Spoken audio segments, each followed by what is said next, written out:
Listen to Pastor John MacArthur's sobering words for the church today. Women pastors.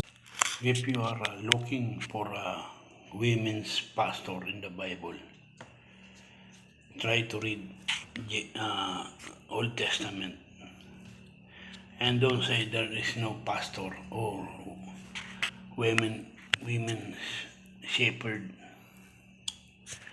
Actually, there is, and don't ever say that there is none. Don't you remember that